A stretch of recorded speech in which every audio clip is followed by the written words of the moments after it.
Hi పిల్లలు, ఈరోజు మనం ఏనుగు స్నేహితులు అనే కథ చెప్పుకుందాం. సరేనా? ఒక ఏనుగు ఒంటరిగా ఎవరైనా స్నేహితులు దొరుకుతారేమో అని ఆశగా తిరుగుతూ కోతుల గుంపును చూసి, మీరు నాతో స్నేహం చేస్తారా అని అడిగింది.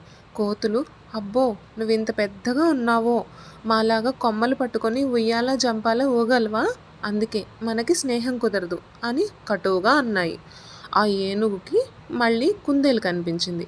హాయ్ కుందేలు, నాతో స్నేహం చేస్తావా అని ఆశగా అడిగింది. నువ్వింత పెద్దగా ఉన్నావు, నాలాగా చిన్నగా కన్నాల్లో దూరగలవా, మనకి స్నేహం ఎలా కుదురుతుంది అని అనింది. ఆ తర్వాత ఏనుగు ఒక కప్పను కలిసింది. దాన్ని కూడా స్నేహం కోసం అడిగింది.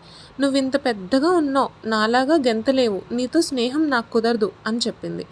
దారిలో నక్క కనిపిస్తే దానిని కూడా అడిగి కాదనిపించుకుంది పాపం.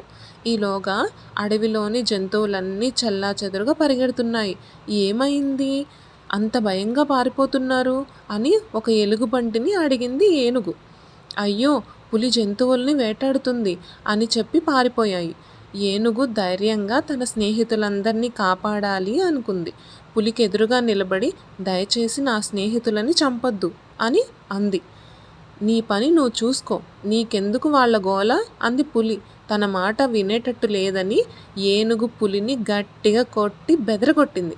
పులి నెమ్మదిగా అక్కడి నుంచి జారుకుంది. ఈ విషయం తెలుసుకున్న జంతువులన్నీ చాలా సంతోషించాయి. నీ ఆకారం సరైనదే, ఇప్పటి నుంచి నువ్వు మా అందరి స్నేహితుడివి అని ఎంతో మెచ్చుకున్నాయి. నీతి: స్నేహానికి నియమాలు లేవు, ఏ రూపంలో ఆకారంలో ఉన్నా స్నేహం స్నేహమే. సరేనా పిల్లలు? బాయ్.